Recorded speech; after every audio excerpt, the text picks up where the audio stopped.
요코야는 외로운 패배자이며 엄마의 젖꼭지를 그리워하는 사람입니다. 엄마는 우유를 사러 갔어요. 하지만 그의 인생은 장난꾸러기인 하인 암살자가 그를 고용하고 주인으로 삼자 그때부터 더 좋아지기 시작했어요. 요코야에게는 평범한 하루였어요. 그는 빈둥거리며 정오까지 자고 있었죠. 그러던 어느 순간 누군가 문 두드리는 소리가 들려서 일어나야 했어요. 문으로 갔을 때 카메라 화면에 보인 것은 감성적 보라색을 닮은 복장의 하인 같아 보이는 사람입니다. 그녀는 자신을 하인으로 고용해달라고 부탁하고 있습니다. 요코야는 그녀를 들여보내고 소파에 앉히고 마실 것도 주고 그녀가 여기 온 이유가 신장을 팔거나 행복한 흰 가루를 팔기 위해서라고 생각하기 시작합니다. 그는 그녀에게 하인으로서의 이전 경험에 대해 묻지만 대신 그녀는 말한다. 그 전에 암살자로 일했으며 반항하는 사람들을 목표로 삼았다고. 그 주인, 바로 그녀를 이곳으로 보내준 그 주인. 요코야는 그녀가 농담하는 줄 알았지만 그녀가 그렇지 않다는 걸 깨닫고 긴장한다. 그는 그녀의 상사와 그의 가족과의 관계에 대해 묻고 그녀는 설명하기 시작한다. 그녀의 상사가 한때 금붕어를 키웠는데 그 금붕어가 새끼를 낳았고 그 새끼는 개가 되었으며 그 개는 너머를 찾았고 그 사람은 요코야의 엄마 친구였다고. 요코야는 좌절하며 그녀의 손을 때리지만 곧 자신이 실수했음을 깨닫고 아마 그녀를 화나게 했을 수도 있어. 그래서 그는 주제를 바꾸고 그녀의 암살 기술에 대해 묻는다. 그런 다음 그들은 밖으로 나가서 그녀가 칼을 꺼내 뒤로 뛰어오르고 정확하게 나무에 칼을 가열하며 그리고 그녀의 특기인 칼 던지기를 보여줍니다. 그녀는 자랑스럽게 미소 지으며 칼 던지기가 그저 암살자로서의 많은 기술 중 하나라고 설명합니다. 그러나 그녀의 놀라운 능력을 본 후에도 요코야는 그녀를 자신의 하인으로 고용할 수 없다고 말합니다. 여성이지만 존 윅과 같은 암살자를 고용할 수 없습니다. 그것이 슬프기는 하지만 그녀는 그의 결정을 이해하고 그의 소중한 시간을 차지해 죄송하다고 사과하고 떠납니다. 그녀가 문을 통과하는 동안 요코야는 놀라움에 허리를 굽혀 무슨 일이 있었는지 믿을 수 없다며 무릎을 꿇습니다. 하지만 그가 아래를 내려다보면 뭔가를 발견한다. 한편 하인은 목적 없이 혼자 걷고 있다. 그녀는 다음에 해야 할 일을 스스로 할 수 있다. 그녀는 요코야가 자신을 쫓아올 것이라 기대하며 뒤를 돌아본다. 하지만 아무도 없다는 것을 보고 실망한다. 그러나 그녀가 기차 선로를 건너는 순간 요코야가 그녀를 부르며 소리친다. 손에 종을 들고 그녀가 잊고 간 것이라고 말한다. 하인이 돌아서자 트럭군이 요코야를 이 세계로 보내려 하고 있다. 하지만 그녀는 분노하며 날아가 요코야를 죽음에서 구한다. 이전과는 달리 하인은 얼굴에 홍조를 띠고 사랑스러워 보인다. 그녀의 뺨에 피가 묻어 있고 요코야는 그를 구해준 그녀에게 감사한다. 그녀는 그를 구해준 것에 대해 사과하며 자신은 사람을 구한 적이 없다고 말한다. 그리고 그녀의 심장이 빠르게 뛰고 있다고 전한다. 요코야는 그녀에게 배를 건네고 그녀는 떠나기 전에 그것을 돌려주셔서 감사하다고 말한다. 그러나 그녀가 떠나려 할 때 요코야는 마음을 바꾸고 그녀에게 청소를 도와달라고 말한다. 집에 돌아온 요코야는 그녀가 짐을 풀고 있는 동안 모든 칼을 보고 충격을 받는다. 하인인 그녀가 자신의 칼들이 럼블링을 막을 수 있었던 방법에 대해 떠들고 있는 동안 요코야가 그녀를 멈추게 하고 자신의 쓰레기를 치워달라고 한다. 아버지 문제로 거리를 청소하는 게 아니라 하지만 그녀는 오직 시체를 청소하는 것만 생각하고 요코야는 최선을 다해 그것이 다른 종류의 청소라고 설명하려고 하고 가사 도우미가 필요하다고 한다. 그녀는 정말로 자신의 일을 하는 한 그를 고용해 줄 것인지 묻고 그는 동의한다. 나중에 요코야가 그녀의 젖은 모습으로 엉망인 상태로 돌아온다. 부서진 대걸레를 들고 머리 위에 양동이를 얹고 있다. 그녀는 사과를 연발하고 갑자기 젖은 바닥에서 미끄러지지만 재빠르게 스파이더맨처럼 착지하려고 몸을 조정한다. 그런데도 양동이가 그녀의 머리를 가격한다. 그가 본 것 후에 요코야는 그녀에게 정말 서투른 건지 묻고 그녀는 사과한다. 자신의 실수에 대해 부끄러워하면서 요코야는 그녀의 머리에 양동이를 벗기고 수건을 건네며 말한다. 이제부터 그녀와 함께 배우기 시작할 수 있다고. 그녀에게 계속하라고 부탁하자 귀엽게 고개를 끄덕인다. 몇 시간 후 장소는 새 것처럼 깨끗해지고 요코야는 그녀의 수고를 칭찬한다. 그녀를 행복하게 만든다. 그리고 요코야는 시간을 보고 깨달으며 저녁 식사 시간임을 알고 그녀에게 요리할 수 있냐고 묻는다. 그녀는 가난한 개처럼 아래를 내려다보고 요코야는 괜찮다고 안심시킨다. 그가 요리를 하는 동안 그녀는 목욕을 할 것이다. 욕조에서 하녀는 요코야를 생각하며 얼굴이 붉어지고 물속에서 자신을 적신다. 한편 요코야는 밖에서 혼잣말을 하며 불안해하고 그와 몇 미터 떨어진 곳에서 장난기 가득한 하녀가 목욕을 하고 있다는 사실에 어찌할 바를 모르고 있다. 그는 하녀가 수건만 두르고 나올 생각에 흥분하지만 그녀는 정식 유니폼을 입고 나와 요코야를 실망시킨다. 그 후 저녁 식사를 시작하고 요코야가 그녀에게 경고하지만 하녀는 자신감이 넘쳐 양배추를 마치 인간의 몸처럼 썰기 시작한다. 요코야는 라면과 튀긴 돼지고기를 꺼내는데 튀긴 돼지고기가 뭔지 혼란스러워한다. 그녀는 예전에 먹어본 적이 있을지도 모른다고 설명하지만 그녀는 먹는 것에 대해 별로 신경 쓰지 않는 사람이다. 메이드는 먹는 것은 단지 생명을 유지하기 위한 것이고 맛은 중요하지 않다고 말한다. 하지만 요코야는 튀긴 돼지고기를 한 입 먹으면 그녀가 기뻐하며 음식 전쟁에 있는 것처럼 행복한 소리를 낼 것이라고 확신한다. 요코야는 이 할인된 튀긴 돼지고기에 자신감을 느끼고 그것을 자신과 메이드를 위해 2개로 나눈다. 하지만 그는 그녀의 이름을 모른다는 것을 깨닫는다. 하녀는 요코야에게 자신에게 이름이 없다고 말하며 주인이 보통 이름을 붙여준다고 말합니다. 처음에 그는 그녀에게 빅스티브 9000이라는 이름을 붙이려고 하지만 나중에 영감을 받아 이름을 지어주기로 합니다. 그런 다음 그들은 식사를 시작하고 그녀가 처음으로 튀긴 돼지고기를 한 입 먹습니다. 그녀는 여전히 맛있는 것이 어떤 것인지 알 수 없다고 생각하며 어둡고 힘든 과거를 떠올립니다. 하지만 이번에는 마음이 따뜻해지고 요코야에게 그의 고기가 맛있다고 말합니다. 그녀는 요코야에게 음식과 그 사람 자체가 모두 따뜻하게 느껴진다고 전합니다. 하지만 그는 그녀의 말을 듣지 못하고 그녀에게 말합니다. 그녀가 머무를 방을 준비해 두었다고 합니다. 요코야는 그녀를 위해 아름답게 방을 준비했다고 말합니다. 이 말을 들은 그녀는 피로 물든 과거를 떠올립니다. 하지만 그때와 달리 그녀는 새 주인이 자신을 정성껏 대해주길 바랍니다. 요코야는 그녀의 돈가스에 소스가 없는 것을 보고 그에게 소스를 건네줍니다. 그녀가 한 입 베어 물자 입안 가득 함도는 감칠맛에 깜짝 놀라며 행복한 소리를 냅니다. 신께 기도하는 듯한 돈가스 소스에 밤이 깊어지자 요코야는 악몽을 꾸고 울며 깨어납니다. 하지만 곧 그의 배가 꼬르륵 소리를 냅니다. 그는 뭔가 먹으러 내려가지만 갑자기 부엌에서 목소리가 들린다. 그는 하인이 뭔가 계획하고 있다고 생각하며 겁을 먹는다. 안을 들여다보니 하인이 돈카츠 소스를 간식으로 먹고 있다.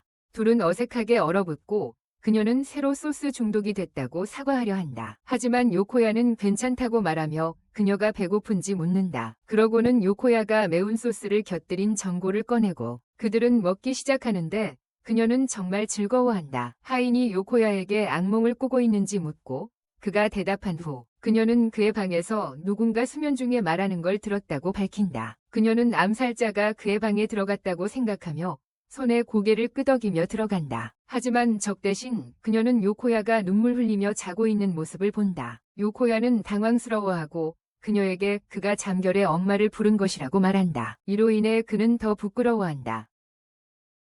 그녀는 그녀도 소스가 말을 하는 꿈을 꾸었다며 그녀를 위로하려 한다. 소스가 그녀에게 원하는 만큼 핥아도 된다고 말하는 꿈이었다고. 그는 그녀를 채워줄 것이라고. 그러나 그녀는 핥기 전에 잠에서 깬다. 그녀는 이번이 암살 외에 무언가를 꿈꾼 첫 번째라고 말한다. 그리고 꿈을 계속하고 싶었던 것도 처음이라고 말한다. 그녀의 다른 꿈들과는 달리 요코야가 같은 날 악몽을 꾸는 것과 그리고 그를 위로할 수 없다는 사실에 그녀는 마음이 상한다. 요코야는 엄마가 새로운 아빠와 떠나는 꿈을 꾼다고 고백하며 그리고 엄마 품에 누워있지 않으면 울기 시작할 것이라고 말한다. 이를 듣고 메이드가 그에게 자신의 품을 제공한다. 요코야가 제안을 거절하자 그녀는 사람들이 위로받는 것이 아니라 그저 죽이는 것뿐이라는 생각에 슬퍼한다. 갑자기 요코야가 누워서 그녀의 어둠을 깨뜨리며 둘은 서로에게 따뜻함을 느낀다. 요코야가 그녀의 얼굴을 바라보며 그녀도 그를 보고 있다는 것을 알아챈다. 그를 바라보며 그는 그녀의 따뜻하고 통통한 무릎에서 잠이 든다. 그녀는 마음속으로 요코야를 구했을 때 왜 심장이 이렇게 빨리 뛰었는지 궁금해한다. 사람들을 죽음으로 내몰았던 때와는 다르게. 그래서 그녀는 왜 자신의 몸이 그를 구하기 위해 그렇게 빨리 움직였는지 이해하고 싶어한다. 다음 날 아침, 그녀는 쓰레기 봉투에 넣기 전에 과일 닌자를 한다. 그리고 요코야가 왜 그렇게 하느냐고 묻자 그녀는 공간을 절약하기 때문이라고 설명하고 요코야는 감명을 받는다. 갑자기 그들은 집 앞에 버려진 개를 발견하고 그 옆에는 돈이 없는 듀니가 쓴 편지가 있다. 그는 요코야의 집에 개를 두고 갔는데 그가 부유한 사람이라고 생각했기 때문이다. 그의 반대에도 불구하고 요코야는 그것을 데려가고 싶어 한다. 버려지는 것 때문에 죽어가는 것을 원하지 않기 때문이다. 하지만 주인과는 달리 하이는 다른 생각을 가지고 있다. 그녀는 작은 개가 본능을 가지고 있으며 동정심으로 구하는 것은 개가 어려움을 극복하는 능력을 떨어뜨릴 것이라고 말한다. 개를 작은 밑줄로 만들며 그녀는 요코야에게 그 책임을 질 준비가 되었는지 묻는다. 그는 그런 모든 것에 신경 쓰지 않으며 자신이 개를 구한 것처럼 그녀가 그를 동정심으로 죽음에서 구하지 않았다고 말한다. 그리고 누군가의 생명이 위험에 처했을 때 사람의 몸은 스스로 움직여 그들을 구하고 싶어 한다. 요코야의 말을 듣고 하녀의 감정이 상하고 그는 그녀에게 개와 마찬가지로 버려진다는 느낌을 안다고 말한다. 그리고 그는 개를 실내로 데리고 들어가 금방 친해지지만 그와 달리 하녀는 개를 마치 전염병처럼 멀리한다. 요코야는 하녀에게 개를 만져보라고 제안하지만 그녀는 개로부터 멀어지고 그 반응을 본 요코야는 그녀가 개를 무서워한다는 것을 알아차린다. 그녀는 수치심에 찔려 요코야가 귀여운 것으로 생각하는 것이 무엇인지 알아내기 시작하지만 그녀는 요코야에게 강제로 만질 것이라고 알려주지만 그녀의 주인이 명령한다면 요코야는 그럴 일은 없을 것이라고 말한다. 그는 왜 무서워하는지 묻고 하녀는 그녀가 암살자였을 때 한 번 경험한 일을 설명한다. 훈련을 받던 그녀는 버서크의 사나운 야생개들로 가득 찬 산속에 버려졌어요. 요코야는 그녀의 트라우마를 이해하고 개를 돌볼 수 없다는 게 아쉬운 일이라고 생각해요. 하지만 그녀의 주인이 그것을 부끄러워한다는 말을 들은 후 그 하인녀는 자신에게 실망하게 돼요. 가슴과 가슴팍이 풍만한 하인녀는 개를 안아보길 요청하지만 처음 시도해서 활성화된 핵처럼 강하게 품에 안아버려서 가슴이 떨리게 만들어요. 요코야가 어떤 부분이 무서운지 묻자 그녀는 발톱을 가리키고 이빨과 악마 같은 눈동자를 지적하지만 요코야는 그녀와 달리 이것을 떡처럼 본다고 말해요. 그녀에게는 이게 외계인 같은 개념이에요. 갑자기 개가 그녀의 손가락을 삼켜버려서 그녀가 약간 흔들리기 시작해요. 거의 강아지를 핫도그로 만들어버릴 뻔했어요. 진정한 후 강아지는 요코야를 간지럽혀요. 이 현상을 보고 요코야는 강아지의 이가 나고 있음을 깨닫고 그래서 동물병원에 데려가기로 해요. 요코야가 강아지를 검진하러 데려가는 동안 하녀는 강아지 용품을 사러 가서 요코야와 강아지를 감동시켜요. 그들은 강아지를 산책시키고 하녀는 그동안 겪었던 일들을 이야기하며 요코야처럼 온화한 주인은 처음 만났다고 해요. 그녀는 요코야와 달리 이전 주인들은 차가웠고 그저 일을 끝내는 것만 신경 쓰고 실패를 용납하지 않았다고 해요. 그녀의 많은 실패에도 불구하고 부드럽게 대해주는 사람. 그녀는 그에게 자신의 세계와는 다른 그의 세계에 머물게 해달라고 요청한다. 그곳은 모든 것이 차갑고 생존이 사람을 어세시네이트, 암살하고 일을 마치는 것이 전부인 세상이다. 그 하녀는 그와 따뜻한 세계에서 만나는 개처럼 되고 싶어하며 결국 요코야가 원하는 사람이 되고 싶어한다. 그녀가 한 모든 말 후에 요코야는 그가 원하는 것이 암살자가 아닌 평범한 소녀가 되는 것이라고 말한다. 그녀는 이전에는 그런 생각을 해본 적이 없다. 사람들을 죽음으로 보내는 것이 그녀가 아는 유일한 것이었다. 인생이지만 이제 그녀의 새로운 주인과 함께 그녀는 희망을 느낍니다. 그에 대해 더 배우고 이 멋진 새 세상에 대해 더 알게 될 것이라고. 요코야는 처음에는 그녀를 무서워했지만 지금은 그녀를 좋은 아이로만 봅니다.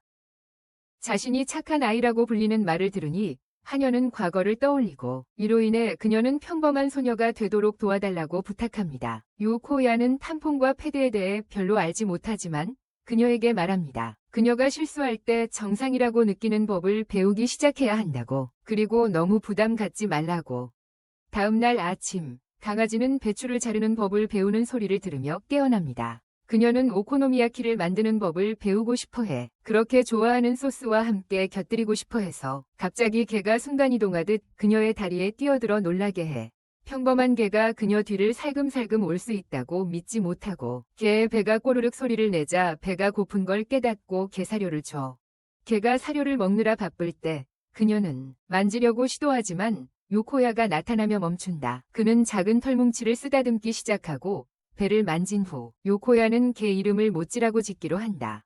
요코야는 하녀가 개를 먹이고 양배추를 썰어준 것을 칭찬하며 그녀에게 칭찬을 한다. 작업을 칭찬하기 전에 돌면서 하녀를 헹구는 거야. 모찌가 다리에 올라타기 시작하고 놀자고 해. 하지만 요코야는 저녁 준비를 해야 해서 놀 수 없어. 그러나 하녀는 자신이 돌봐줄 테니 걱정하지 말라고 말하며 평범한 소녀가 되고 싶다고 말해요. 요코야가 그 개는 재미가 넘친다고 말했을 때 그는 아버지의 힘을 빌려 그녀에게 믿음을 주며 말했어요. 그녀를 10배로 감싸 안으며 열정을 불러일으키고 그녀의 주인에 대한 믿음으로 하녀는 개를 만지기 시작해요. 그리고 손길이 거듭될수록 점점 더 가까워지고 있어요. 그에게 전능하신 배 마사지와 발 만지기를 해준다. 이제 그녀는 요코야처럼 처음엔 무서워했지만 신뢰하게 된다는 걸 이해한다. 그녀는 작은 강아지를 믿게 되고 요코야가 그녀를 믿게 되는 것처럼 저녁 식사 때 그녀는 양념이 가득한 오코노미야키를 먹고 난 후에 크림을 발라서 소리친다. 그리고 요코야가 두 번째 접시를 권하자 그녀는 거절하려고 하지만 말로는 거절하는 척하지만 몸이 그의 소스와 크림이 든 요리를 기대하고 있다. 요코야는 그녀에게 요청이 있으면 그냥 말하라고 안심시킨다. 그리고 이 기회를 보고 그녀는 그에게 이름을 지어달라고 부탁한다. 요코야는 그녀에게 생일을 묻기 시작하고 그녀는 정확한 날짜는 모르지만 겨울철에 태어난 건 안다. 요코야는 아이디어를 생각해내고 그녀를 유키라고 이름 짓는다. 눈에서 따온 이름이다. 이름은 그녀의 옛 상사를 떠올리게 한다. 그 상사는 그녀를 냉혈한이라고 부르지만 요코야는 윤을 좋아한다. 눈이 아름답게 보이기 때문이다. 그녀는 눈사람을 만들던 과거를 떠올리게 한다.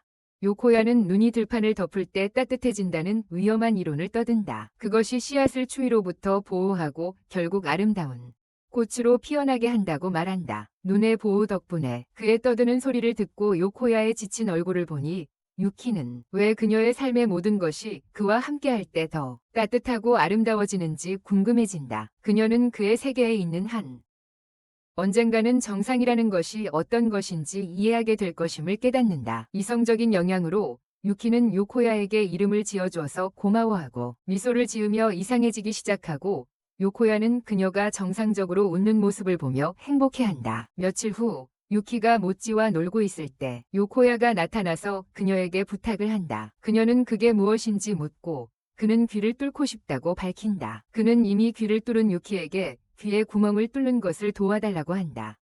그녀는 그의 요청을 수락하지만 칼날을 그의 귀에 가까이 대고 나서 주춤하며 자신의 주인에게 구멍을 뚫는 것이 두려워지기 시작한다. 갑자기 벨이 울리고 유키가 문을 열었을 때 그녀는 오빠를 찾고 있는 소녀를 발견하게 된다. 그 소녀는 유키를 보고 혼란스러워하고 유키는 이 소녀가 요코야의 여동생 리코임을 깨닫는다. 리코가 안으로 들어오자 그녀는 자신의 겁쟁이 바보 오빠가 유키 같은 장난기 많은 하인을 어떻게 사귈 수 있었는지 믿을 수 없고 왜 가족 모임에서 이 사실을 말하지 않았는지 물어본다. 그는 어머니가 아마 화를 낼 것 같다고 설명하려고 하지만 아버지가 하인을 고용하는 것에 대해 허락해 주었다고 말하는데 그녀는 유키가 얼마나 장난꾸러기인지 모른다. 그러나 리코는 여전히 그가 자신에게 거짓말한 것에 대한 변명을 받아들이지 않는다. 유키가 그들이 왜 따로 살고 있는지 묻자 리코는 대답하는 대신 비명을 지르면서 유키는 이 여자가 왜 이렇게 이상한지 헷갈려한다. 리코는 유키에게 그녀가 정말 아름답다고 말하고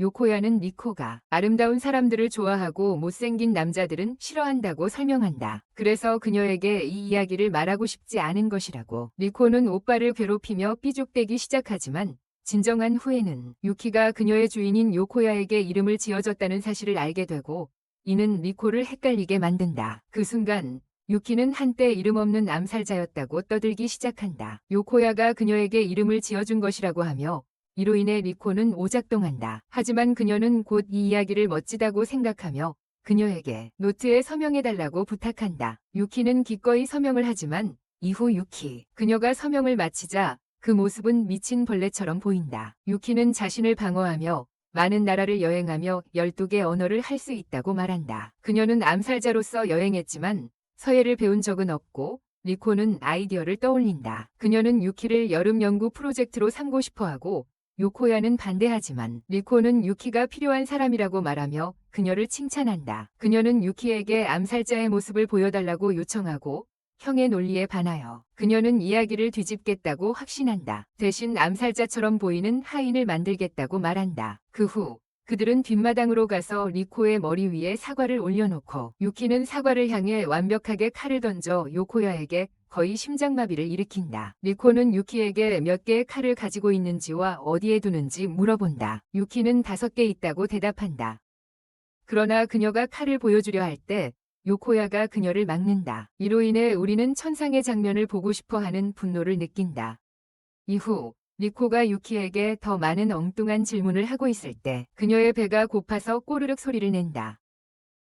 하지만 그녀는 유키에게 특별한 요리가 있는지 묻고 유키는 있다고 말한다. 그래서 그녀는 양배추를 썰기 시작하고 그 솜씨로 리코를 감동시킨다. 그녀는 아무것도 없이 접시에 그냥 담아낸다. 리코는 그것을 보고 포피가 좋아할 것이라고 칭찬한다. 하지만 그들은 간단히 먹으러 와크 도날드에 가고 거기서 불꽃놀이 축제 포스터를 본다. 요코야는 유키에게 축제에서 맛있는 샌베이를 판다고 말하고 그 말에 그녀는 흥분하고 침을 흘리기 시작한다. 그래서 그들은 축제에 가기로 결정한다. 도착하자마자 리코는 유키를 사격 게임 부스로 끌고 간다. 리코는 형편없이 못하지만 유키는 자신감 있게 총을 잡고 하지만 역시 맞추지 못하고 그녀는 사격에 정말 서툴다고 고백한다. 금붕어 잡기 게임에서는 유키가 샤링간을 사용해 많은 물고기를 잡는다. 리코가 그녀의 비법을 묻자 유키는 인내심을 가지고 그녀에게 방법을 가르쳐준다. 정원이 그녀를 좋은 동생이라고 칭찬한다. 그 후 유키가 신나하는 매운 세네베이를 사서 그녀가 한 입 베어 물자 맛있어서 거의 폭포처럼 흘러내릴 뻔한다.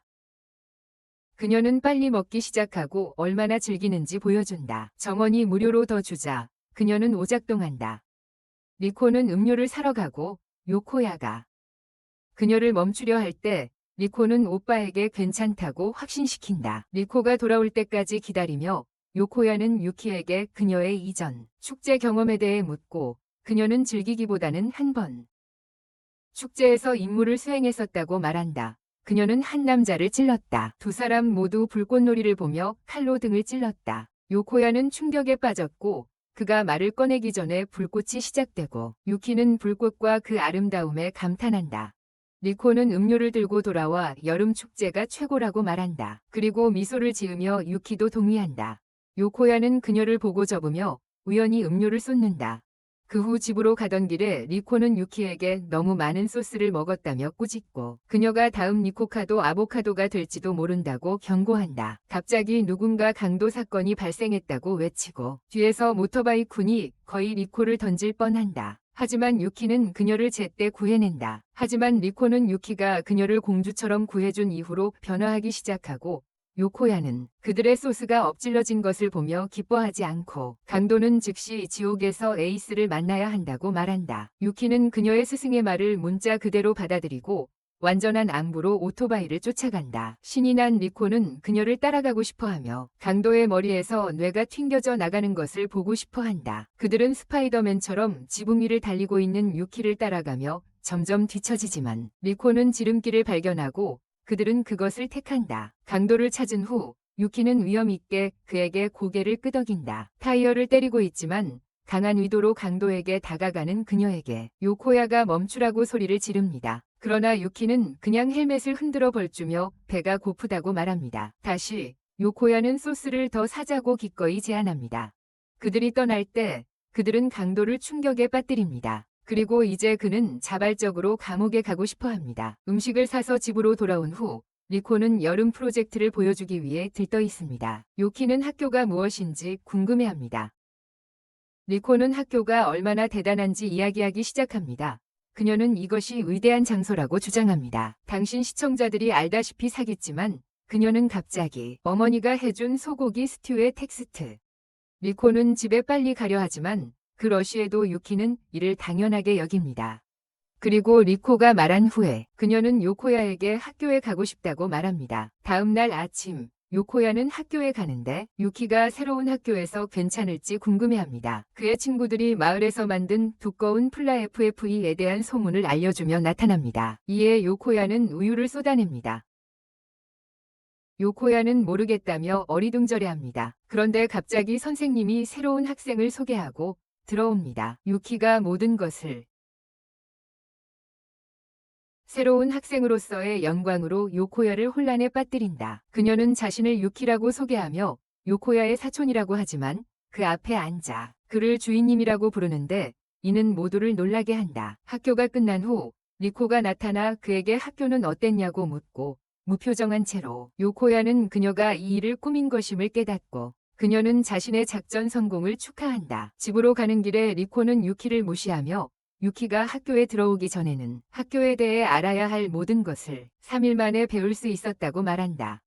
요코야는 그러고 나서 유키가 어떻게 이렇게 편리하게 그의 반의 사촌으로 나타났는지 묻는다. 같은 학교에 다니지만 그에게 이 사실을 숨기기로 선택한다. 그들은 유키가 암살자 직업으로 인해 등록된 연관이 있다고 대답한다. 그래서 그와 같은 반에 있게 되었고 리코는 그녀가 그의 사촌이라고 제안했다. 그래서 향후 그들의 상호작용을 설명하기가 쉬울 것이다. 하지만 이 모든 것을 비밀로 하자는 것은 리코의 아이디어였다. 그래야 그녀가 요코야의 반응을 나중에 볼 수 있었다. 요코야가 그녀의 머리를 때리지만 이를 보고 난 뒤 유키는 괴로워하며 자신이 잘못한 것인지 묻는다. 요코야는 톤을 바꾸고 유키에게 신경 쓰지 않는다고 말하며 둘 다 학교 생활을 즐길 수 있기를 바란다고 전한다. 다음 날 학생들은 가츠돈 빵을 먹고 싶어 수업에서 급히 나옵니다. 그리고 유키는 그것에 관심을 가집니다. 요코야가 그녀에게 점심으로 무엇을 먹고 싶은지 묻고 그녀는 가츠돈 빵이라고 대답합니다. 그는 가츠돈 빵이 원피스보다 더 희귀하다고 설명합니다. 그리고 그녀는 점심시간에 빠르게 움직여야 한다고 합니다. 그는 그녀에게 그림을 그려 보여주며 그들의 교실이 구내식당에서 가장 멀리 떨어져 있다고 설명합니다. 요코야는 비관적인 기분이 드는 반면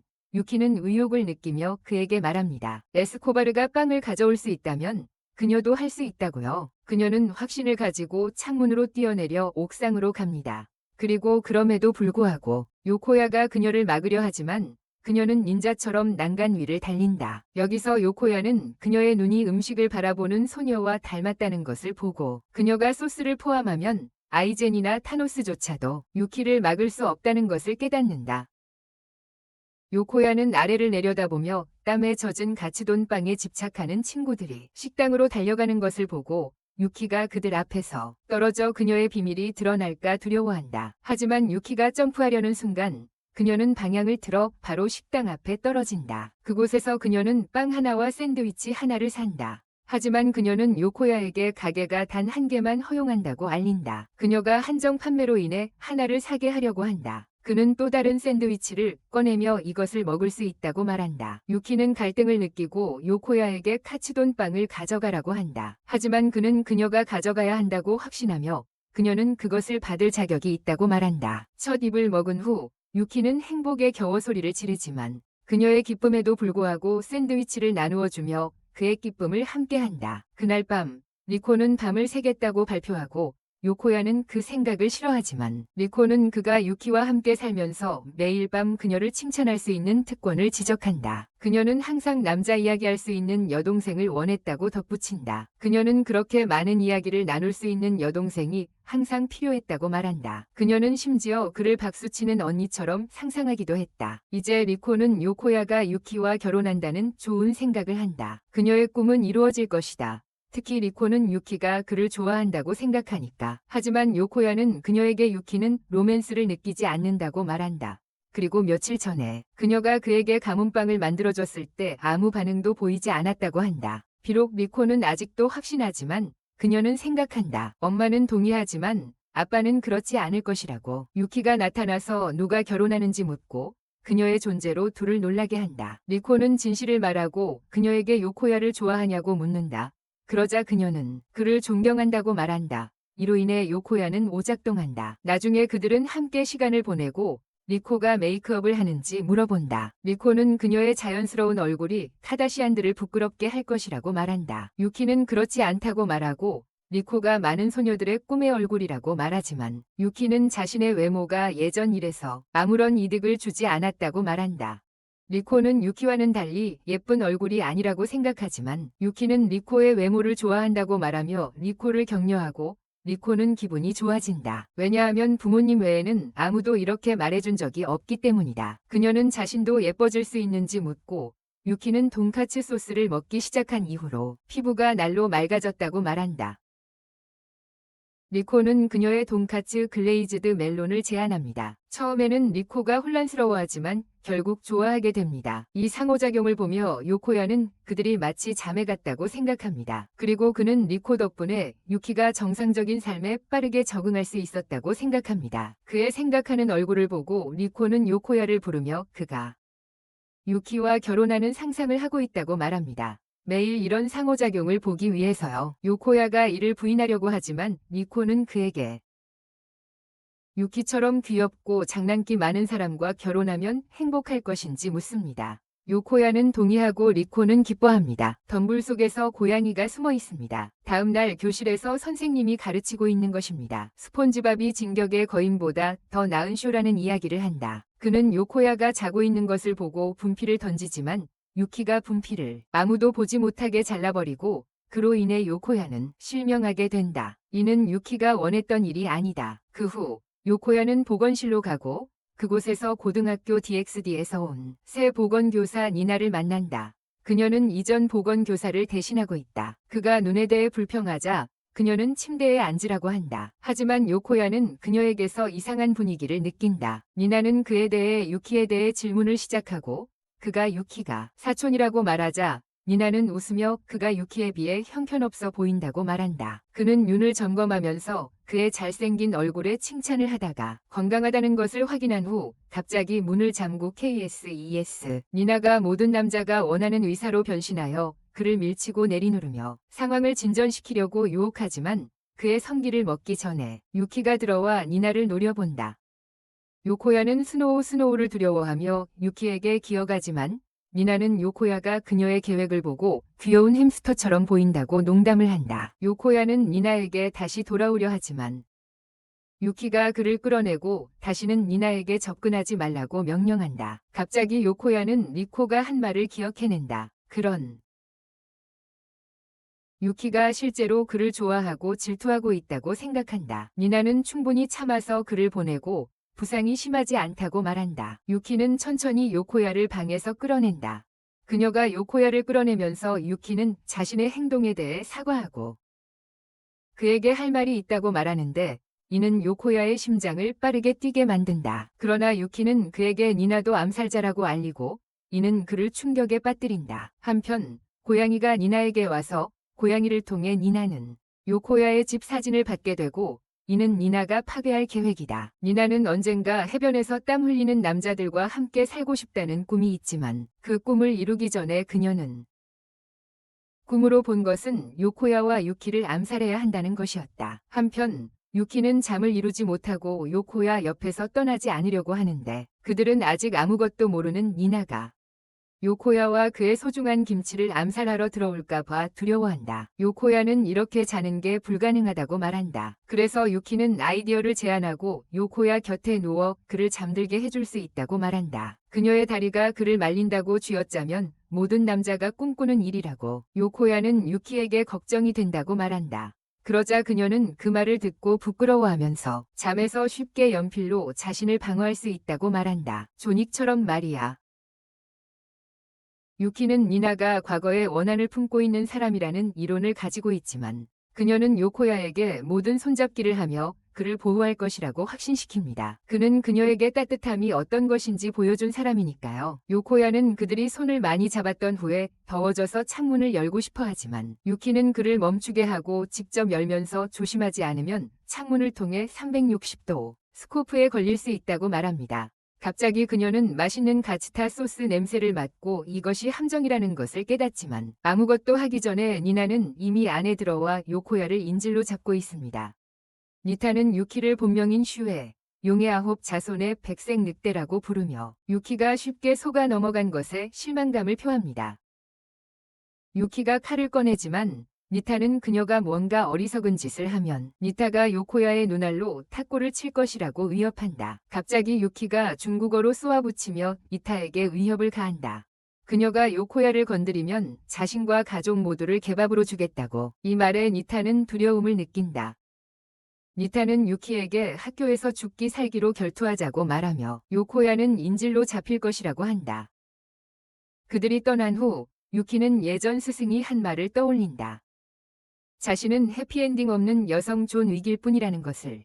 유키는 칼을 꺼내고 자신이 누구인지 받아들이기로 결심하며 요코야를 구한다. 유키는 어떤 희생을 치르더라도 요코야를 구하고 이후에는 떠날 계획이야. 그게 요코야가 안전하다면 암살자로서의 삶을 계속하는 것도 괜찮아. 하지만 그녀의 마음은 다르게 말하고 있어. 그녀가 정말 원하는 건 요코야가 제공해준 따뜻한 삶을 계속하는 거야. 그런데 학교에서는 니타가 요코야를 그레이의 50가지 그림자처럼 묶어두었고 그의 차분한 반응을 본 후 그녀는 요코야에게 묻지. 그가 무섭지 않냐고. 유키가 그녀의 문제에 끌려 들어가서 싫지 않냐고. 요코야는 겁은 나지만 그녀가 자신을 지켜주겠다고 약속한 유키를 믿는다고 고백해. 요코야는 니타에게 그녀가 말한 슈에 대해 묻고 그리고 그것에 대해 말하는데 니타가 유키에 대해 아무것도 모른다는 게 놀랍다. 그녀와 함께 살았음에도 불구하고 니타는 그에게 슈에가 특별한 괴물이라고 알려준다. 드래곤 나인의 자손 중 하나로 백색 늑대로 불리며 그녀는 스파이 가족의 스테로이드 버전이다. 니타는 드래곤 나인의 자손이 역사적으로 관여해온 엘리트 암살자 그룹이라고 덧붙인다. JFK부터 프란츠 페르디난트까지 말이다. 그럼에도 불구하고 만약 니타가 슈의 생명을 클랩할 수 있다면 그것은 그녀의 명성을 치솟게 할 것이다. 요코야는 니타가 말하는 것을 믿지 않으며 자신이 아는 유키는 그렇지 않다고 말한다. 알고 있는 것은 큰 가슴을 가진 소중한 소녀로 종종 혼란에 빠지고 행복할 때마다 소리를 지릅니다. 니타는 신이 감독 아래에서 신이 어떻게 변했는지 믿을 수 없다고 밝힙니다. 결혼에 대해 이야기할 때마다 니타는 너무 화가 나서 상대방을 집으로 던져버리고 싶었습니다. 하지만 니타는 요코야가 이 상황에서 지나치게 침착한 것이 정상적이지 않다고 생각하며 그에게는 유키의 어둡고 차가운 마음을 녹일 수 있는 특별한 무언가가 있다고 말합니다. 니타는 누군가를 보호하고 싶을수록 더 약해진다고 믿습니다. 그래서 요코야가 개입하면 그녀는 그렇게 생각합니다. 드디어 그녀는 유키를 지옥에서 에이스와 만나게 보낼 수 있다. 그때 유키가 나타나 연기를 찾고 니타가 그녀에게 총을 쏘자 유키는 총알을 아무렇지 않게 잘라낸다. 하지만 니타는 유키 아래에 지뢰를 준비해 두고 그것을 쏴서 터뜨린다. 그녀가 이겼다고 믿으며 그때 유키가 그녀 앞에 나타나 거의 니타의 머리를 베어낼 뻔한다. 하지만 니타는 그것을 피한다. 요코야를 본 후 유키는 그를 진정시키고 자신이 그를 구할 것이라고 약속한다. 이것은 니타를 짜증나게 하며 유키가 자신을 진지하게 받아들이지 않는다는 것을 깨닫고 유키의 과거에 대해 떠들기 시작하고 만약 드러난다면 그것이 유키를 요코야의 평화로운 집에서 쫓아내겠다고 합니다. 유키는 이월마트 고양이 여자에게 더러운 입을 다물라고 말하며 그녀가 걱정하는 것은 요코야가 내일 학교에 가야 한다는 것뿐입니다. 그리고 그는 아침 전에 잠을 자야 합니다. 니타는 화가 나서 유키에게 요코야 말고는 다른 이야기를 할 수 없냐고 묻습니다. 그리고 유키는 상처에 소금을 뿌리듯이 리코, 마치 그리고 그녀가 좋아하는 소스에 대해 이야기하기 시작합니다. 니타는 충분히 화가 나서 비밀 무기를 공개하고 모두 요코야를 겨냥하며 그가 저항하면 총이 날아갈 것이라고 위협합니다. 그의 사지를 잘라내고 그를 몸통만 남기게 해 충분히 참아온 유키는 니타에게 돌진하고 처음에는 그녀를 놀라게 하지만 곧 그녀는 총을 활성화시켜 요코야를 쏜다. 하지만 유키는 힘을 이용해 칼을 하늘로 던지고 작은 칼을 꺼내 요코야에게 던져 총알을 막는다.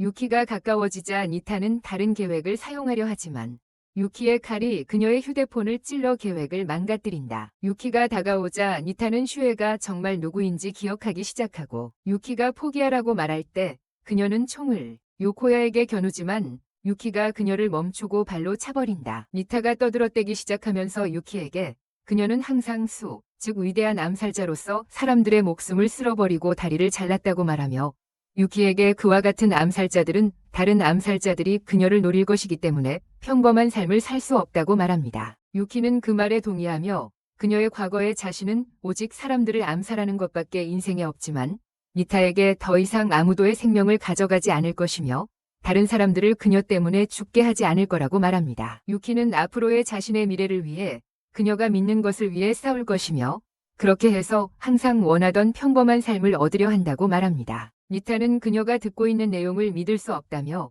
위대한 백색 늑대수가 포기하고 있다는 것을 보면서 충격을 받습니다. 유키는 그녀의 과거의 자신이 오직 사람들을 암살하는 것밖에 인생에 없지만 니타에게 더 이상 아무도의 생명을 가져가지 않을 것이며 다른 사람들을 그녀 때문에 죽게 하지 않을 거라고 말합니다. 유키는 앞으로의 자신의 미래를 위해 그녀가 믿는 것을 위해 싸울 것이며 그렇게 해서 항상 원하던 평범한 삶을 얻으려 한다고 말합니다. 니타는 그녀가 듣고 있는 내용을 믿을 수 없다며 위대한 백색 늑대수가 포기하고 있다는 것을 보면서 충격을 받습니다. 유키는 그녀의 과거의 자신이 오직 사람들을 암살하는 것밖에 인생에 없지만 니타에게 더 이상 아무도의 생명을 가져가지 않을 것이며 다른 사람들을 그녀 때문에 죽게 하지 않을 거라고 말합니다. 유키는 앞으로의 자신의 미래를 위해 그녀가 믿는 것을 위해 싸울 것이며 그렇게 해서 항상 원하던 평범한 삶을 얻으려 한다고 말합니다. 니타는 그녀가 듣고 있는 내용을 믿을 수 없다며 위대한 백색 늑대수가 포기하고 있다는 것을 보면서 충격을 받습니다. 그녀의 희생양을 보내고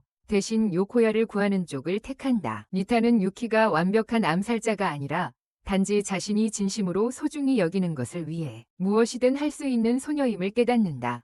니타는 미소를 지으며 웃기 시작한다. 처음부터 유키를 이길 수 없다는 것을 알면서도 그는 그녀와는 경쟁이 안 된다는 것을 깨닫는다. 집으로 가는 길에 유키는 요코야에게 자신이 그를 끌어들인 것에 대해 사과한다. 그리고 만약 그가 원한다면 자신을 위해서라도 사라질 준비가 되어 있다고 말한다. 대답 대신 요코야는 그녀의 손을 잡고 자신의 리즈를 사용하여 묻는다. 그녀에게 그가 도와줄 수 있도록 자기 방어 기술을 가르쳐달라고.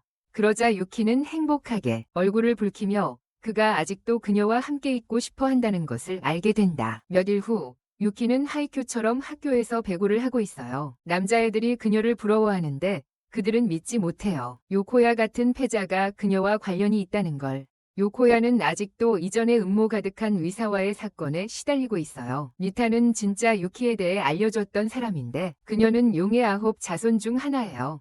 그때부터 요코야는 더 궁금해졌고 유키는 아직도 평범하게 살려고 애쓰고 있어요. 갑자기 유키가 그를 보고 미소 짓자 모든 남자들이 질투를 느끼는데 그런데 갑자기 공이 그에게 던져지고 요코야는 니타, 즉 그녀의 진짜 이름이 그레이스인 사람에 의해 구해져요. 남자아이들이 이 운 좋은 패배자에 대해 더욱 질투하게 만들고 있습니다. 그레이스가 이제 새로운 교사인 척하고 있다는 사실이 밝혀지며 이런 일이 왜 일어났는지 혼란스러워하는 여러분을 위해 요코야는 그레이스가 처음 새로운 정체성을 드러내기 몇 주 전으로 데려갑니다. 체육교사이자 요코야의 사촌인 그녀입니다. 그녀는 요코야가 보는 것이 그녀의 진정한 모습인 암살자 그레이스라는 것을 설명합니다. 정보 수집을 전문으로 하며 유키는 칼을 전문으로 하는 것과 다릅니다. 유키는 그레이스에게 자신을 설명하라고 요구하고 그녀는 더 이상 그들을 살해하고 싶지 않다고 말합니다.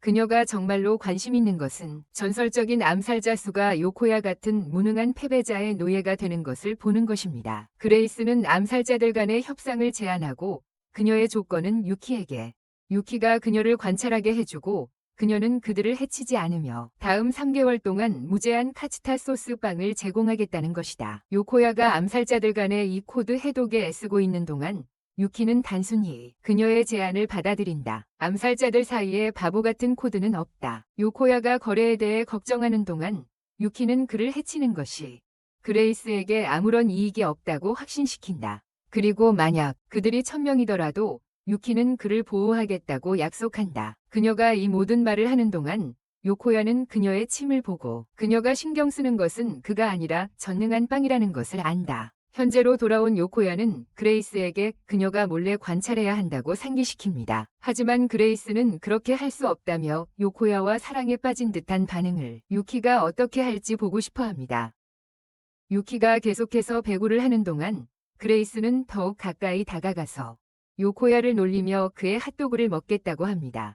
그런데 유키가 지켜보는 가운데 그녀는 강하게 서브를 날려 벽을 거의 부숴버릴 뻔합니다. 다른 사람들은 충격에 빠진 반면 유키는 자신이 공을 얼마나 세게 쳤는지 깨닫지만 구중을 듣는 대신 소녀들은 그녀를 둘러싸고 그녀의 서브가 얼마나 멋진지 칭찬합니다. 점심시간이 지나고 유키는 자신이 방금 한 일에 대해 얼마나 부끄러운지 표현합니다. 요코야가 그녀에게 무슨 일이 있었는지 묻습니다. 유키는 요코야가 다른 암살자와 가까워 보이는 것을 보고 소외감을 느낀다고 밝혔습니다. 그리고 그레이스가 그에게 말한 후 요코야는 유키가 질투하고 있다는 것을 깨닫습니다. 그는 그녀의 감정이 정상이라고 확신시켜주고 그녀는 행복해합니다. 주말마다 아침에 유키는 먼저 메이드 복장으로 갈아입고 세탁하러 갑니다. 하지만 오늘은 방금 세탁한 수건이 얼마나 부드러운지 보고 극도로 행복해집니다.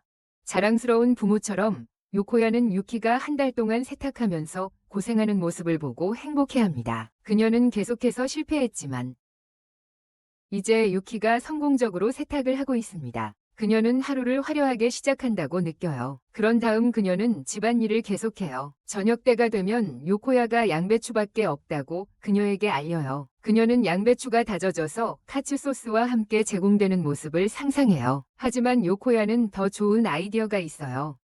그는 평소에 사는 판매자에게 돼지고기 큐레츠를 사러 가요. 그는 그의 후원에 기뻐합니다. 요코야 옆에는 지나치게 흥분한 유키가 있는데 카츠 소스의 양을 보고 거의 경사를 치르는 것 같아요. 유키는 요코야에게 그녀가 느끼는 그런 느낌을 본 적이 있냐고 물어요. 그리고 그는 그랬다고 말해요. 그는 영웅극장에 갈 때 그렇게 느꼈었다고 말해요. 그곳에서 그는 월마트가 오고 공연하는 것을 신기하게 지켜보았다. 그의 이야기를 듣고 나서 유키는 어느 정도 공감할 수 있다. 유키는 그 노인이 돈가스를 자르는 모습을 경외심으로 지켜보며 이 노인이 얼마나 프로인지 요코야에게 이야기한다. 그리고 이 노인이 그의 절단 기술로 존 윅이 아닐까 궁금해한다. 할머니는 그들과 남편이 가츠소스를 만든 사람이라고 알려준다. 이 이야기를 듣고 유키는 그들을 신처럼 여기게 된다. 유키는 그들 덕분에 음식의 즐거움을 경험해 본 적 없는 자신이 이제 그들의 소스 덕분에 최고의 음식을 즐길 수 있게 되었다고 감사한다. 미소를 지으며 그녀는 자신에게 행복을 주신 것에 진심으로 감사한다. 할머니는 유키에게 소스를 즐길 수 있는 이유가 행복의 따뜻함을 느끼기 때문이라고 말해요. 그리고 이 말을 듣고 나서 유키가 떠올리는 건 요코야의 따뜻함 뿐이에요. 그리고 그 감정에 동감하게 됩니다. 갑자기 할아버지가 유키 뒤에서 나타나서 어깨 먼지를 털어주는데 이 노인네가 어떻게 이렇게 조용히 다가올 수 있었는지 놀라워합니다. 하지만 두려움 대신 존윅이 이제 돼지고기 커틀렛을 파는 노인이라고 확신하게 됩니다. 그런 다음 할머니는 새로운 소스 레시피를 맛보라고 제안합니다. 마치 고기가 있는 고양이처럼 유키는 맛을 보는 것이 기대됩니다. 한 숟갈 먹고 나서 유키는 하늘 구름 속까지 올라가는 것 같은 기분이에요. 그날 밤 저녁을 마친 후 요코야는 갈등에 빠진다. 그는 용의 9 자식에 대해 알고 싶어 하지만 유키가 새로운 삶에서 얼마나 행복한지를 보고 나니 알지 말아야 할 것 같기도 하다. 요코야는 유키만이 그녀의 과거에 대해 이야기해 줄 수 있다는 것을 깨닫고 그녀에게 묻고 싶지만 그 질문이 그녀에게도 아픈 상처가 될 것임을 안다. 그는 잠에 빠져 어머니를 꿈꾸고 마지막으로 그녀를 안고 싶지만 그녀는 결코 그를 안아주지 않았다.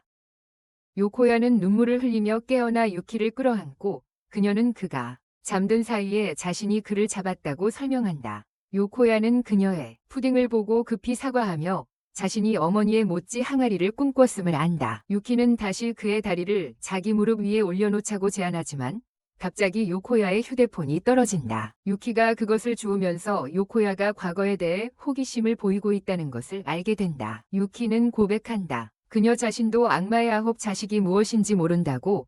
그녀가 암살자였을 때는 그저 주인의 명령만 따랐고 조직에는 가입하지 않았다고. 몇몇 구성원들을 만났지만 유키는 그들의 이름조차 모르며 그저 임무와 주인에게 실망시키지 않는 것에만 관심이 있었다. 과거 때문에 그녀는 이 아름답고 차분한 삶에 아직 적응하지 못하고 있다. 따뜻한 꿈속에서 살고 있는 것처럼 생각하며 하지만 요코야를 볼 때마다 그녀는 기억한다. 그녀의 과거가 아직 그녀를 지배하고 있다는 것을. 그녀가 원하는 것은 평범한 소녀가 되는 것이다. 요코야는 그녀에게 자신도 같은 기분이라고 말한다. 니타와의 일 이후로 그도 그녀에 대해 더 알고 싶고 그녀의 목표를 달성하는 데 도움을 주고 싶어 한다. 유키는 그에게 따뜻한 미소를 보이고 요코야는 얼굴이 붉어진다. 하지만 요코야가 그녀를 더 알고 싶다고 하자 유키는 자신에 대해 더 이야기하기로 동의한다. 그녀는 그가 자신의 무릎에 눕는 것을 좋아하는 이유는 처음 그렇게 했을 때 그녀가 누군가를 진정으로 도와주고 있다고 느꼈기 때문이라고 말한다. 그래서 그녀는 그에게 악몽을 꿀 때마다 자신의 무릎은 항상 그를 위해 열려 있다고 말한다.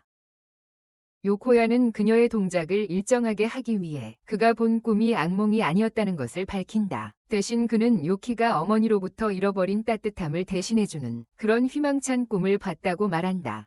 평소와 마찬가지로 요키는 아침에 일어나서 옷을 입고 일상적인 일을 시작한다. 처음에는 어려웠지만 이제는 자랑스럽게 빨래를 한다. 그리고 설거지를 하고 개와 놀며 하루를 보낸다. 오후에는 요키가 장을 보러 가서 음식 재료를 사는데 그녀가 지나가는 모든 남자가 그녀를 바라본다. 쇼핑하는 동안 작은 녀석이 유키에게 말을 걸어요. 그리고 그녀가 얼마나 예뻐 보이는지 칭찬해요. 하지만 그 사악한 녀석은 너무 말을 많이 하고는 그녀에게 그녀의 하녀 복장은 평범한 소녀가 입는 게 아니라고 해요. 유키는 충격받아요. 그리고 막 책을 산 요코야를 만나서 그에게 그 작은 못된 말이 사실인지 묻죠. 걱정 때문에 요코야는 유키를 데리고 옷을 사러 가지만 도착하자 리코와 그레이스가 기다리고 있어요. 요코야는 왜 이 두 쓸모없는 애들이 여기에 있는지 묻고 리코가 그곳으로 다가옵니다. 자발적으로 오빠의 옷을 고르는데 도움을 주기로 한 그레이스는 그의 전화기를 해킹했고 유키가 새로운 옷을 입은 모습을 보고 싶어 한다고 밝혔습니다. 리코는 그레이스에게 그녀도 암살자냐고 묻지만 대신 그레이스는 그녀를 포옹하고 이는 요코야를 걱정하게 만듭니다. 하지만 질식하는 대신 리코는 그녀의 우유 같은 가슴의 냄새를 더 맡기 시작합니다. 리코는 특정 상점에 가자고 제안하고 요코야는 덜 주목받는 옷을 기대하지만 유키는 더욱 대담한 메이드 옷을 입어봅니다. 리코는 유키의 사진을 개인적으로 찍기 시작하고 요코야는 그녀가 이 상점에서 사진을 찍는 것을 나무랍니다. 갑자기 그레이스가 다른 상점을 제안하고 요코야는 그곳이 가능할 것 같지 않다고 생각합니다. 점점 더 안 좋아지는데 지금은 유키가 시간당 $5짜리처럼 보여. 그들은 더 많은 옷을 입어보려고 해. 예쁜 것도 있고 남자들을 흥분시키는 것도 있어. 그들은 요코야에게 의견을 묻고 그가 흰 원피스 드레스를 추천하자 그레이스는 그를 옷장 속에 빠진 변태라고 부른다. 이불 아래서 흥분하는 걸 좋아하는. 그 후 그들은 무사히 살아남아 옷을 사러 간다. 할로윈이 다가오자 리코는 그들도 코스튬을 입어보라고 격려한다. 그래서 그들은 마녀 또는 경찰관으로 분장하는 코스튬을 입어본다. 어떤 남자든 체포당하고 싶어 할 것이다. 요코야는 공포영화 포스터를 보고 자신이 얼마나 팬인지 표현한다. 그레이스와 리코는 함께 볼 것을 제안하는데 유키는 그들이 무슨 이야기를 하고 있는지 혼란스러워 보인다. 요코야는 그녀에게 영화관에 가본 적이 없냐고 묻고 유키는 갔다고 말하지만 보는 대신 항상 암살 임무를 수행하러 갔다고 한다. 그들은 영화를 보러 가지만 유키는 세계적 수준의 암살자가 되어 사람들의 생명을 앗아갔음에도 불구하고 좀비의 모습에 질려버린다. 영화가 끝난 후 그들은 그녀를 진정시키려 하며 그녀의 암살 기술이 좀비를 쉽게 이길 것이라고 말하지만 유키는 계속해서 불평하며 악취 나는 시체가 걷는다는 생각이 그녀를 역겹게 한다고 말한다. 그리고 그들의 시체 같은 입은 틱택이 필요하다고 한다. 여기서 요코야는 유키가 사물을 보는 방식이 그녀의 과거 생의 암살자로서의 경험을 통해서라는 것을 깨닫는다. 그 후 그들은 크립을 사서 함께 즐거운 사람들로서 즐긴다. 바로 그때 분홍색 머리의 소녀 네카가 그들을 부러워하며 재미를 느끼고 싶어한다. 하지만 그녀의 선생님 타키는 그녀에게 너무 부주의하다고 꾸짖으며 조심해야 한다고 말한다. 그 후 그레이스가 집에 가는 길에 요코야는 유키에게 먼저 집에 가라고 하고 자신은 리코를 데려다 주겠다고 한다. 하지만 유키는 오해를 하여 새 옷을 입은 자신을 감탄하지만 그 후 그녀는 아직도 하녀 복장을 그리워하고 있다. 방에서 생각을 하던 중에 그녀는 다시 하녀 복장으로 돌아가서 모치와 놀러 간다. 하지만 쇼핑을 하러 가면서 그녀는 깨달았다. 하루 종일 빨래를 하지 않았다는 것을. 모치의 더러운 수건을 보고 씻고 싶어 하지만 모치는 거절하고 도망친다. 그러다 정전이 되고 밖의 조명이 유키에게 방금 본 좀비 영화가 떠오른다. 한편 수건을 입에 문 채로 모치는 우연히 탁자에 부딪힌다. 머리에 음식을 떨어뜨리고 있다. 그 소리에 유키는 놀라서 겁이 나서 조사하러 간다. 지옥에서 온 듯한 끔찍한 생물이 나타나고 손에는 칼을 들고 있다. 유키는 모찌의 수건을 자른다. 그때 모찌는 자신의 수건에 대해 울기 시작하고 유키는 수건을 고치겠다고 약속한다. 그러나 요코야는 수건이 얼마나 망가졌는지를 보고 그녀를 의심한다. 그녀는 반드시 고치겠다고 약속하고 요코야는 그녀를 믿고 응원해준다. 그는 그녀가 다시 메이드 복장으로 돌아온 것을 알아차린다. 그리고 그녀가 산 옷을 싫어하냐고 묻는다. 유키는 자신이 산 새 옷을 사랑한다고 말하지만 그녀의 오래된 메이드 의상은 그것은 그녀의 고인이 된 주인이 남긴 선물로 그녀가 평범한 소녀가 되고 싶다는 꿈을 믿었던 사람입니다. 유키의 메이드 의상은 그녀가 예전 주인을 떠올리게 하는 유일한 것입니다. 그녀는 요코야에게 평범한 소녀처럼 보이지 않더라도 계속 입어도 되는지 물어봅니다. 요코야는 완벽한 매력을 발휘하며 유키에게 그녀가 좀비를 무서워하더라도 암살자라 하더라도 매일 그녀가 사랑하는 메이드 의상을 입고 싶어 하더라도 그녀에게 이상한 점은 없다고 말해줍니다.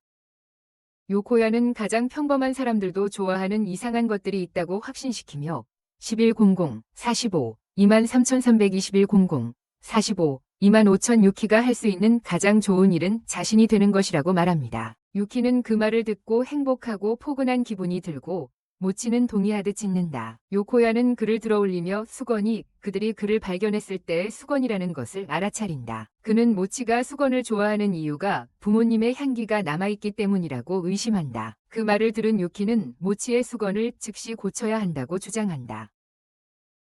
모치가 수건을 통해 부모님을 떠올리는 것처럼 유키는 언니를 떠올리게 하는 방울이 있다. 그 말을 듣고 요코야는 놀라며 유키처럼 볼이 두툼한 다른 메이드 암살자가 있다는 것을 믿을 수 없었다. 며칠 후 함께 라면을 먹으며 요코야는 그레이스에게 유키의 언니의 행방에 대해 묻지만 그녀는 모른다고 대답한다. 그냥 유키의 벨과 성이 호화인 것만 지적한다. 요코야가 더 말하려 할 때 그레이스는 그를 멈추고 그녀를 삼키기 시작한다. 라멘을 먹으며 요코야에게 절대 그녀의 식사를 방해하지 말라고 말한다. 외국인인 그레이스는 일본 문화인 라멘을 사랑하고 존중한다. 하지만 유키가 카스타 소스에 라멘을 담그는 모습을 보고는 긴장하기 시작한다. 그녀를 협박하며 모욕으로 간주해 소스에 질식시킬 것이라고 경고한다. 그러나 유키는 걱정 없이 라멘을 즐기기만 한다.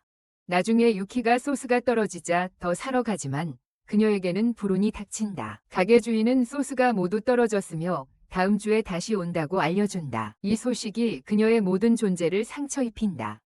소스가 제한된 그녀는 절약해서 사용하려고 하지만 그녀가 슬퍼하는 모습을 보고 요코야는 그녀를 격려하고 싶어 한다. 그는 유키에게 언니에 대해 기억하는 것이 무엇인지 묻지만 유키는 슬프게 말한다. 과거 때문에 그녀는 기억하지 못한다고. 언니나 부모님이 어떤 모습이었는지 그녀가 기억하는 것은 엄마가 준 종과 언니가 준 종뿐이고 그녀는 희망한다. 언니가 만났을 때 자신이 들고 있는 종을 알아봤으면 좋겠다. 하지만 10년이 지나도록 만난 적이 없고 언니가 자신을 싫어할까 봐 두렵다. 자신이 유키를 버렸다고 느꼈기 때문에. 그러나 유키는 만약 그녀의 언니가 잘 살고 있다면 인생, 그녀는 행복하고 그들이 절대 만나는 것에 신경 쓰지 않는다. 갑자기 요코야의 두 친구 타이가와 코바티가 나타나서 알라바마에서 온 풍만한 사촌이 있다는 것에 질투를 드러낸다. 타이가는 요코야에게 새로 산 CD를 보여주는데 그 CD에는 가츠타 축제에서 공연할 아티스트가 나온다. 그리고 코바티는 요코야에게 더 이상 함께 놀지 않고 대신 유키의 가슴을 흔들며 바쁘게 놀고 있다고 꾸짖는다. 하지만 타이가는 유키가 여기 있어줘서 고맙다고 하며 그녀 덕분에 요코야가 더 행복하다고 한다. 소년들은 요코야의 과거를 언급하며 그가 예민하고 일상에서 밑줄을 얻기 위해 애니메이션 캐릭터처럼 행동하는 척한다고 비판한다. 사실 요코야는 자신의 피클도 적실 수 없다. 요코야가 충분히 말리고 타이가의 입을 막았지만 그의 CD를 떨어뜨리게 했어요. 그 전에 유키는 CD를 지키기 위해 가방을 먹었고 그 결과 카스타가 미끄러져 거리 위에 쏟아지고 유키는 아파하는 눈으로 바라봅니다. 그날 밤 유키는 악몽을 꾸는데 그 악몽에서 카스타의 소스가 유키에게 싫다고 말하며 소스를 그녀의 뺨 대신 다른 곳에 바르라고 합니다. 그녀는 충격에 깨어나고 요코야가 들어오자 그에게 소스 없이는 그녀의 삶이 의미 없다고 말합니다. 요코야에게 카스타의 소스가 그녀를 배신한 꿈을 말한 후 그녀는 또 다른 꿈을 꿨다고 말하지만 말을 끝내지 않습니다. 같은 악몽이 며칠 동안 계속되자 그녀는 요코야 방에 가서 그녀와 함께 자자고 한다. 처음에는 요코야가 약간의 친밀함을 기대했지만 그는 그녀에게 공부해야 하니 잠만 재워줄 수 있다고 말한다. 진정한 후 유키는 요코야가 얼마나 훌륭한 사람인지 지적한다. 당황한 요코야는 왜 그렇게 말하는지 궁금해한다. 갑자기 그녀는 요코야에게 누군가를 싫어한 적이 있냐고 묻고 요코야는 과거의 몇 가지 사건 이후로 아버지를 싫어한다고 고백한다. 이 말을 듣고 유키는 자신의 과거, 언니, 그리고 종을 떠올린다. 그녀는 불편해져서 재빨리 방으로 돌아가고 요코야는 걱정하게 된다. 그녀의 악몽 속에서 소스는 그녀를 배신할 뿐만 아니라 유키를 조롱하기 시작한다. 자매를 버리고 모든 사람에게 미움을 받는 것에 대해 그녀가 할 수 있는 것은 암살뿐이라는 것이다. 소스는 계속해서 떠들며 요코야와 그의 자매를 가리키며 그들이 유키를 비밀리에 싫어한다고 말한다. 갑자기 소스는 유키를 과거로 데려가는데 그녀가 조금 인기가 있었던 천재였고 15개 언어를 구사하며 사진 기억력을 가진 시절이다. 하지만 모든 주목을 받는 가운데서도 유키가 가장 중요하게 생각한 것은 부모님을 자랑스럽게 만드는 것이었다. 어느 생일에 가족이 축하를 즐기고 있을 때 벨이 울리고 그녀의 부모님이 열어보러 가니 유키의 모든 세계가 무너진다. 그들은 한번 돌아보지만 유키에게 아무 말도 하지 않고 어둠 속으로 계속 걸어가며 유키와 그녀의 여동생을 남겨둔다. 부모님은 유키의 재능을 빼앗으려는 암살자들에 의해 살해당했다. 그때부터 유키의 감정은 무뎌지고 그녀는 암살자로 만들어졌다. 서서히 그녀의 감정을 지우고 기술과 바꾸었다. 유키의 차가운 마음은 그녀의 여동생이 그녀를 싫어하게 만들었지만 그녀는 계속 나아갔다. 갑자기 그녀의 옛 스승이 나타나 그녀를 되돌리길 원하지만 그 일이 일어나기 전에 요코야가 그녀를 악몽에서 깨운다.